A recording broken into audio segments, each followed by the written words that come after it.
toda a igreja na paz do Senhor Jesus. Amém. Glória seja dada ao nome do Senhor, que nos concedeu a oportunidade de nos reunirmos pela terceira vez aqui neste final de semana, buscando a presença do Senhor e nos enchendo do seu Espírito Santo, recebendo a palavra do Senhor e a santa correção através da palavra, como um óleo que será derramado sobre a nossa cabeça, o qual não haveremos de rejeitar, como ouvimos nesta noite. Amém? Sem perder tempo, vamos abrir a nossa Bíblia no Evangelho de Jesus, segundo escreveu Mateus, no capítulo de número 5, no verso de número 17 a 20. Louvado seja Deus. Evangelho de Jesus Cristo, segundo escreveu o evangelista Mateus, capítulo de número 5, no verso de número 17. Enquanto você procura, lembre-se de ir glorificando e adorando ao Senhor,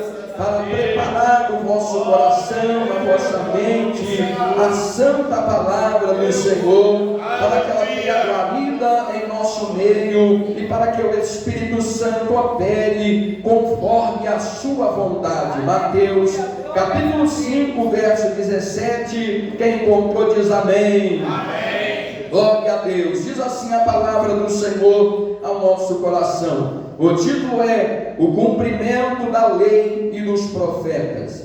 Disse Jesus naquele tempo: não cuideis que vim destruir a lei ou os profetas. Não vim abrogar, mas cumprir. Porque em verdade vos digo que até que o céu e a terra passem, nem um jota ou um tio se omitirá da lei, sem que tudo seja cumprido.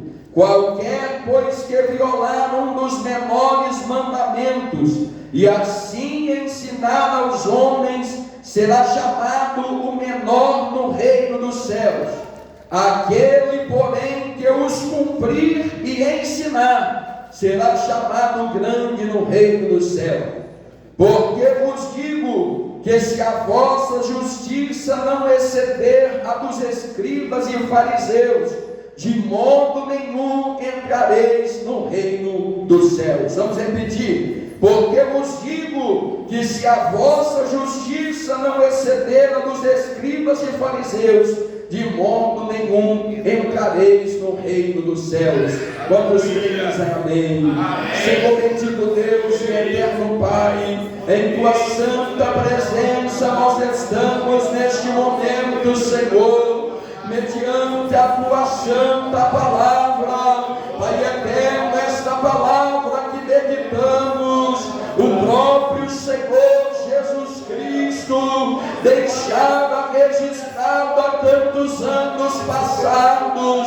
Pai da eternidade, esta palavra permanece viva ainda hoje, porque o teu Espírito Santo a testifica em nosso meio. Pai da eternidade, tem misericórdia de mim, Senhor. Tem misericórdia desta igreja que está recebendo a tua palavra. Não leva em consideração a multidão da nossa pequenez, Pai da eternidade, mas nos ensina pelo teu Espírito Santo, e que a palavra da tua correção nessa noite seja como um azeite derramado sobre a nossa cabeça. Aleluia, seja dada ao nome do Senhor Jesus, que vive e reina para todos sempre. Amém. Podemos assentar glorificando, adorando, bendizendo ao Senhor. Aleluia. Glória, glória a Deus. Aleluia. Glória seja dada ao nome santo do Senhor Jesus. Louvado e exaltado é o nome do Senhor, que Ele reina para todos sempre. Glória a Deus.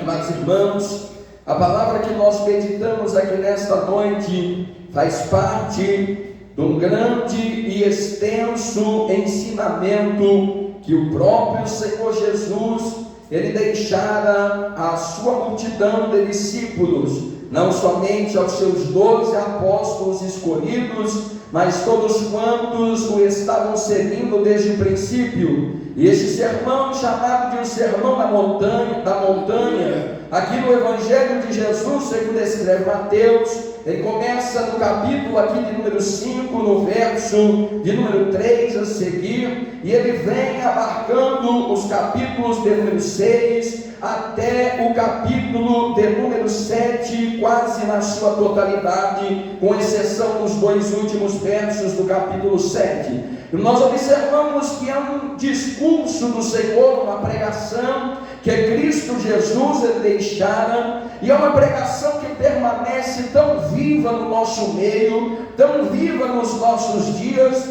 e que ainda hoje, só estes capítulos, eles nos trazem já uma totalidade de ensinos e de requisitos, que nós poderíamos passar a nossa vida toda, observando palavra por palavra, versículo por versículo, capítulo por capítulo, e nós seríamos ininterruptamente exortados, ensinados e alimentados pelo Senhor nosso Deus.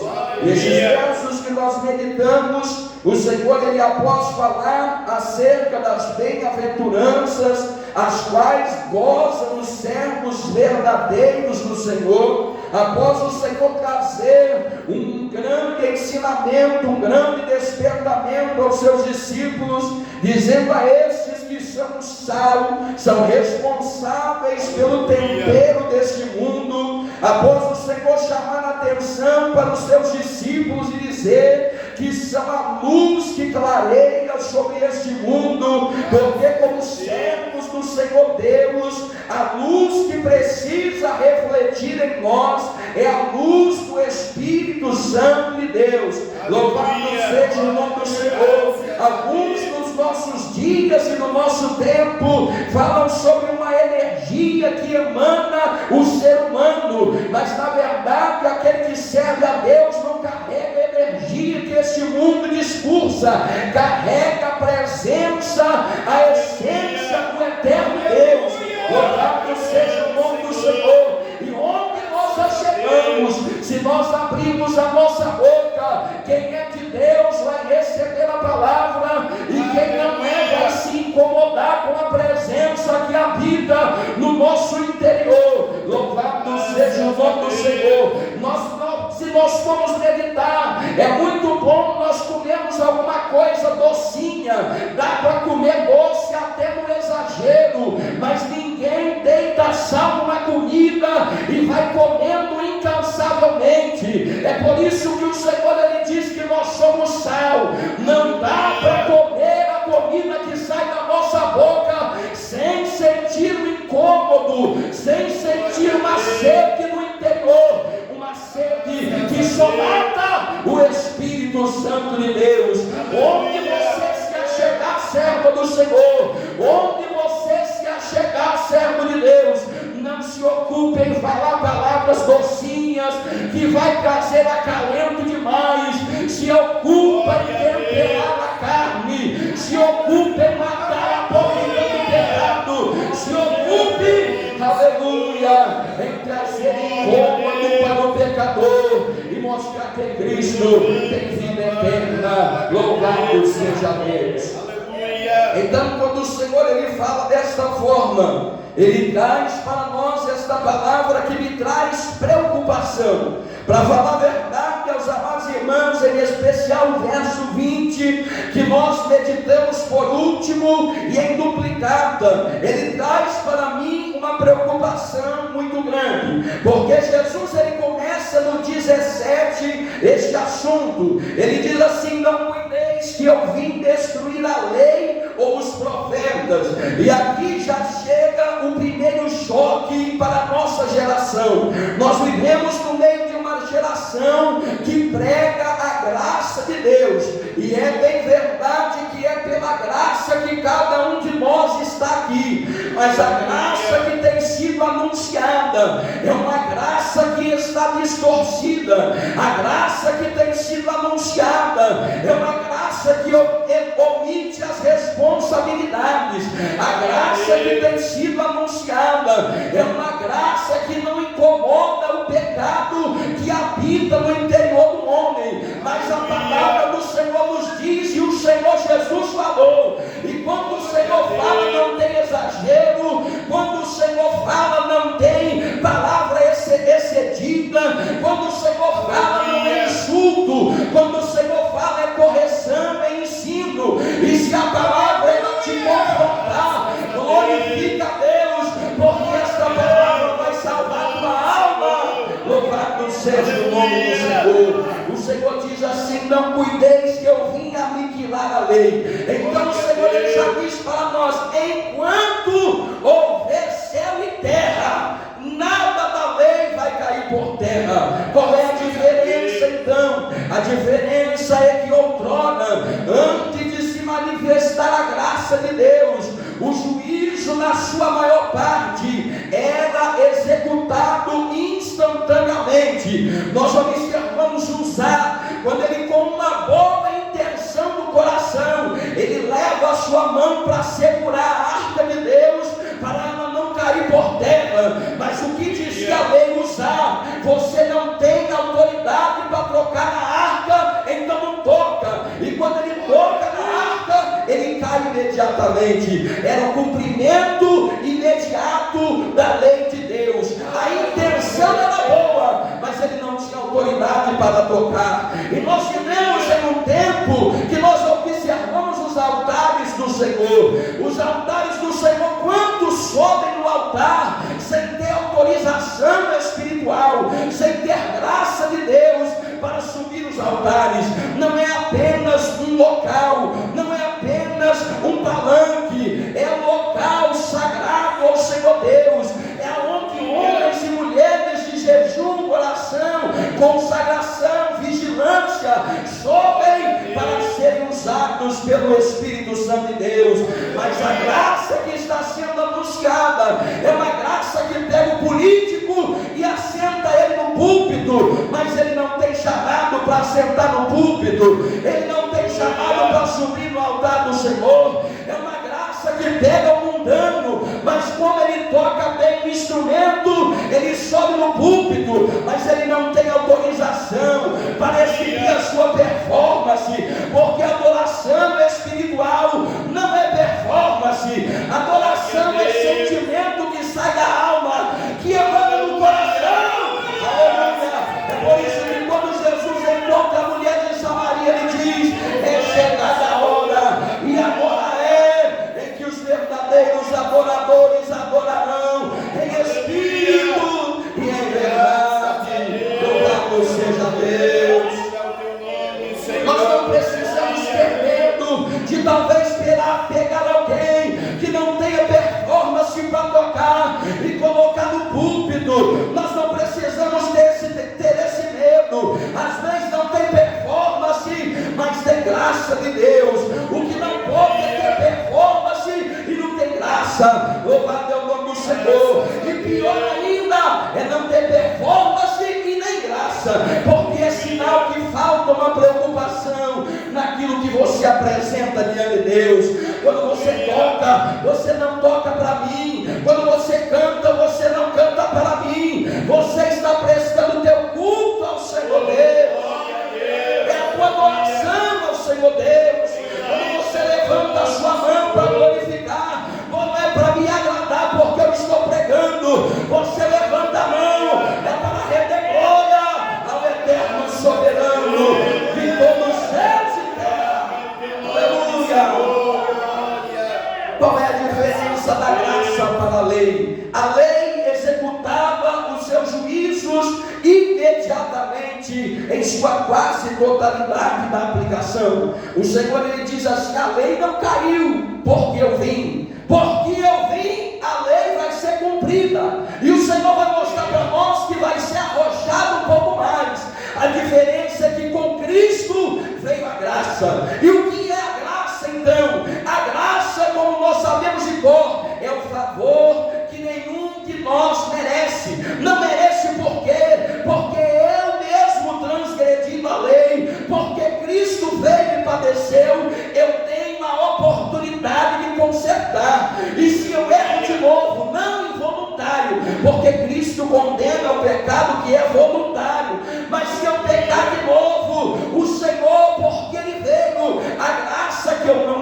conheço, me dá a oportunidade de eu consertar, me dá a oportunidade de novo, enquanto o Senhor Deus nos permitir estar sobre a terra. A graça nós não merecemos, porque eu erro e o Senhor me dá a oportunidade de consertar. Louvado seja Deus. Só que tem uma coisa: a graça, porque ela não acumula, porque ela não executa o juízo imediatamente, a graça também acumula o juízo para o final. E isso traz uma preocupação, porque eu, sendo recebedor da graça, se eu recebo a correção do Senhor e eu não mudo a direção da minha vida, é um juízo que eu acumulo. E se passa o tempo, um servo ou serva do Senhor me orienta na palavra e eu não mudo de novo, é mais um juízo que se acumula. Mas o Senhor diz: enquanto houver céu e terra, a lei está valendo e eu vou fazer cumprir, porque hoje o Senhor que nos deu a graça, que nos deu a oportunidade de reconciliar, nos deu a oportunidade de mudar. Mas quando ressoar a trombeta, quando se cumprir o período posterior, e quando chegar o último dia, o dia do Senhor Deus, esse Senhor que nos disponibiliza a graça, Ele vai se assentar sobre o trono branco e Ele vai julgar e requerer de nós. Então o Senhor começa trazendo para nós uma preocupação.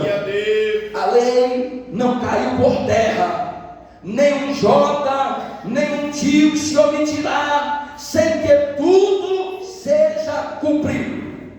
E depois o Senhor ele vai falar, ele vai dizer que qualquer um que violar dos menores mandamentos, este será chamado de o menor do reino dos céus. O Senhor não está aqui dizendo que o transgressor dos mandamentos vai herdar o céu, não é isso. Ele está dizendo que no céu ele é reconhecido como o menor que possa existir, porque é um transgressor da lei consciente. Mas o Senhor ele fala agora para o contrário. Ele diz: mas se tem alguém que ouve os mandamentos, primeiro ele cumpre e depois ele ensina, então ele é chamado de grande no reino do céu. Nós vivemos em dias que ensinar os mandamentos de Deus tem sido raro, porque eu reconheço que não é agradável a gente ouvir mandamento, porque mandamento, o nome mesmo diz, é ordenança, não dá para questionar mandamento, é Deus que deu. Mandamento não é uma relação horizontal, onde nós falamos um com os outros de igual para igual. Mandamento é uma relação vertical, ela vem de cima para baixo. Quem está embaixo do mandamento acata ou sofre a consequência. Mandamento de Deus é vertical, vem de cima para baixo. Ou tu acata ou morre, ou tu acata ou tu perece, ou tu vive ou herdará a condenação no eterno dia do Senhor. Mandamento não é lei democrática para nós discutirmos aqui, porque quando a gente começa a adquirir uma habilidade na escrita, uma habilidade na leitura, aí a gente já começa a usar a nossa habilidade para discutir mandamento, para discutir ordenança. Manda quem pode, como diz o mundo, e quem tem juízo obedece. É assim a palavra: quem manda é o Senhor, e quem tem juízo é Cristo na mente, acata e anda em conformidade com a palavra. Às vezes nós criticamos alguns teólogos que usam o seu estudo para poder distorcer, e às vezes nem dedicação igual a essa a gente tem e quer distorcer a vida. Pior é do que os outros. É por isso que agora o Senhor vai chamar a nossa atenção no verso 20. Ele vai falar dos escribas e fariseus. Qual de nós aqui nunca falou do comportamento dos escribas e fariseus? Eu acredito que todos nós em algum momento já falou do fariseu ou do saduceu e já desceu nele o sarrafo, e assim tem que ser corrigido.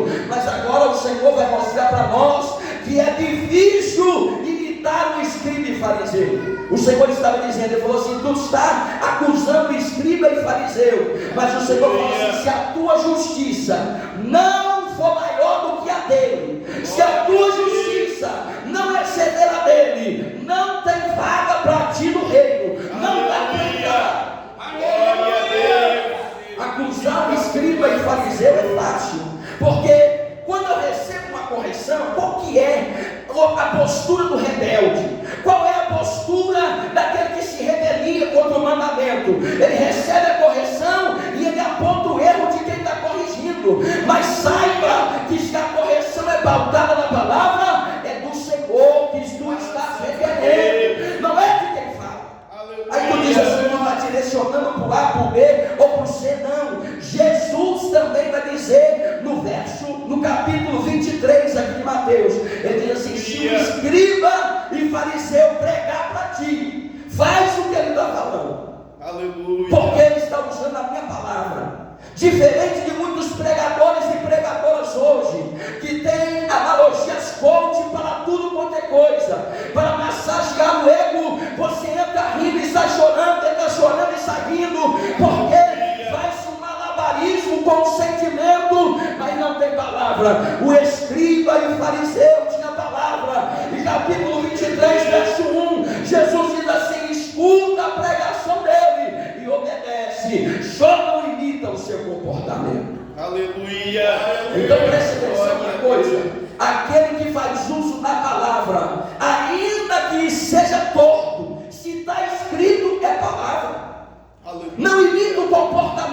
Nós não estamos aqui dizendo para você dar ouvido para quem não tem autoridade ouvida com Deus, não é isso. Jesus está dizendo, e ele não erra: se alguém fizer uso da palavra, a palavra te corrigir, te redarguir, vai pela palavra. Aleluia. Vai pela palavra. Glória a Deus. Louvado seja o nome do Senhor. E tem gente que hoje quer pregar, mas não quer pregar a palavra, porque nem todo mundo gostava de ouvir o escriba e fariseu, porque eles faziam uso da palavra. Glória a Deus. Se nós formos observar, os escribas eram os homens responsáveis pelo domínio pleno da lei, pelo domínio pleno disso que Cristo disse que veio cumprir. Então por isso eles eram rigorosos na tradução, na fala, no ensino. Era rigoroso ao que estava escrito. Eles seguiam ao pé da letra aquilo que estava escrito. E quando erravam, e erravam muito, erravam pela hipocrisia, porque falavam e não faziam, mas pelo menos falavam. Aleluia. E quando o Senhor nos fala dos fariseus, eles procuravam observar a palavra. Aleluia. Onde que está então o complemento? O Senhor diz que é preciso exceder, é preciso ir mais além, não é menos, é mais, é para frente que se vai. Ainda ontem nós ouvimos da parte do Senhor duas coisas: precisamos ter vestimentas que são limpas, que são brancas, e não tem como ter veste branca se não tentar exceder a justiça de escriba e fariseu. Não dá. Glória a Deus. A segunda parte é o azeite sobre a cabeça. A segunda parte é que pegavam os escribas e fariseus, porque no final do capítulo 23, Jesus vai dizer para ele: olha, a tua veste é até branca, você é um sepulcro caiadinho, de cima e embaixo é branco, mas está faltando o azeite aí, porque tem uma podridão em dentro. Tem uma podridão em dentro, sepulcro caiado. Aleluia. Louvado seja o nome do Senhor. O caráter do sepulcro caiado é revelado na sua fala, me diz o Espírito Santo de Deus. O caráter do sepulcro caiado é revelado na sua fala, porque quando abre a boca para falar, se sai podridão, é porque o interior está cheio de pudriqueira. Mas nessa noite o Senhor vai arrancar. Graças a Deus. Se tu quiser ser sepulcro caiado a vida toda, você não está interferindo em nada na minha vida, você não está interferindo em nada na vida do teu irmão, tu está interferindo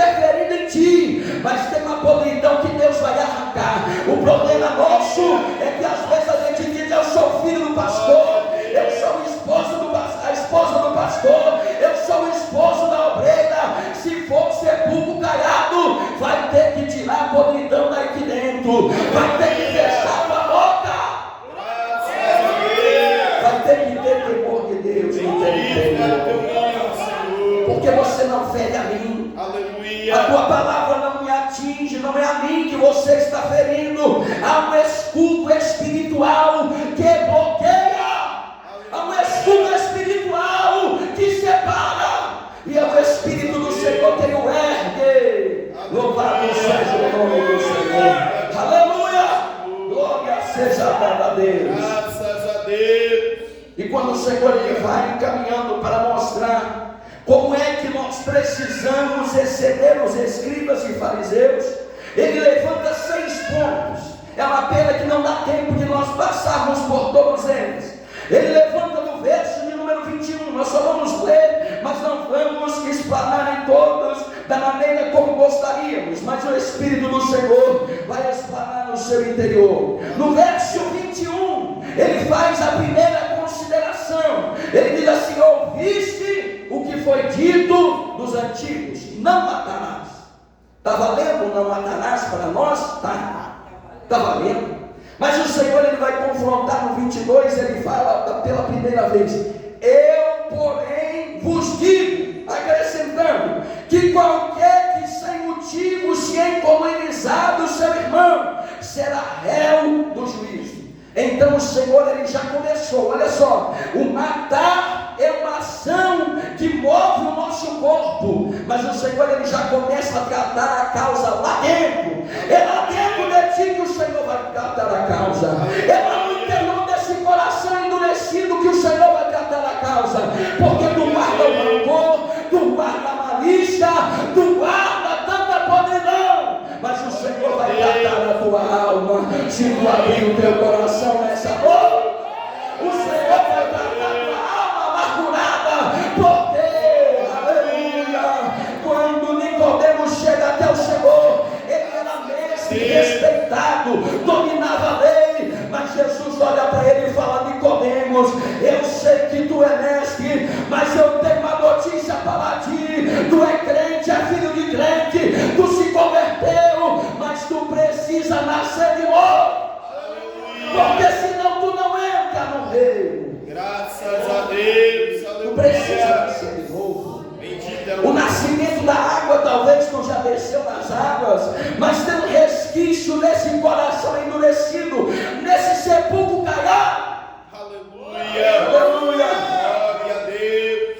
Porque para qualquer coisa é ira, para qualquer coisa, se corrigir na palavra, já se arrepia todo. Vai ter que abaixar o pelo, vai ter que abaixar o pelo. Louvado seja o nome do Senhor.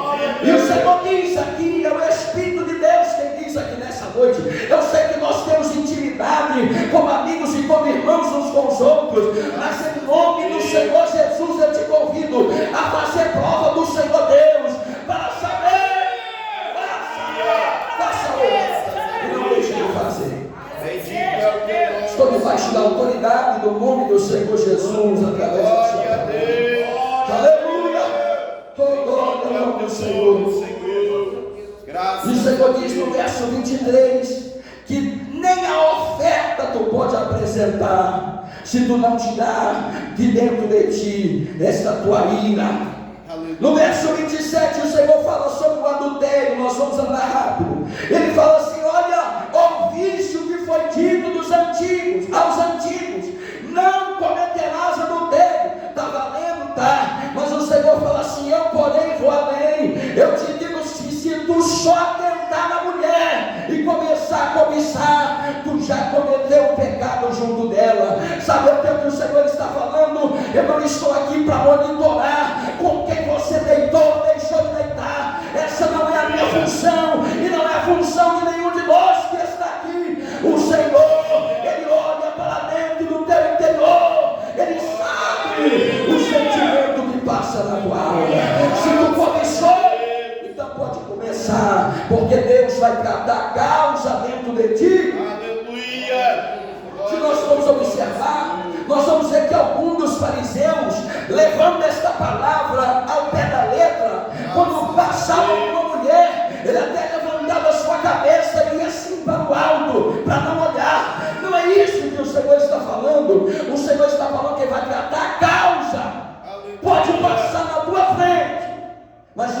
catar a causa, tu não vai cobiçar. Aleluia. Se o Senhor catar a causa, tu não vai desejar. É o que o Senhor está nos convidando a vivenciar aqui nessa noite. Aleluia. Depois o Senhor fala sobre o divórcio. No verso 31, só aqui já dá uma palavra extensa, a qual nós não temos condições de explanar por conta desse tempo. Mas o Senhor, ele vai além e ele fala que até a intenção do coração no deixar, ela já precisa ser tratada.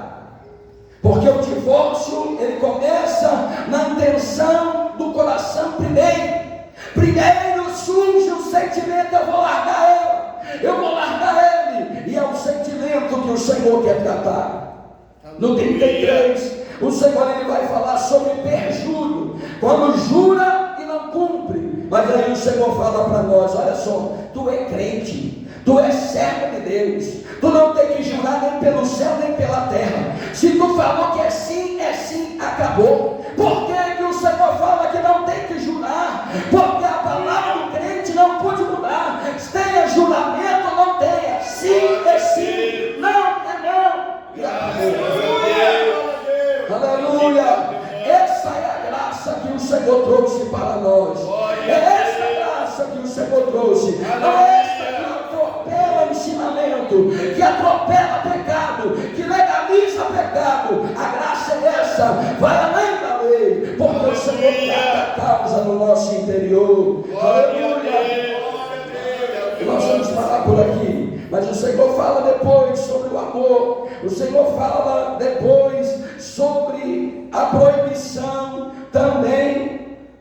No verso de número 36, o Senhor fala sobre a proibição da busca pelas coisas, pela justiça que é feita pela sua própria mão. Então o Senhor vai nos mostrar tantos outros ricos ensinamentos.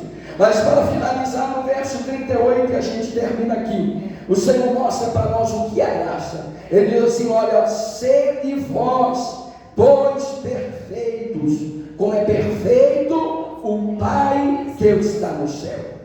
A graça está aqui. E por que a graça está aqui? É porque ser um errante, se tu está vivo hoje, se tu está ouvindo a voz do Senhor hoje, é tempo do conserto. Não deixe as tuas vestes, não deixe as tuas vestes sujas, e também não seja como um sepulcro caiado.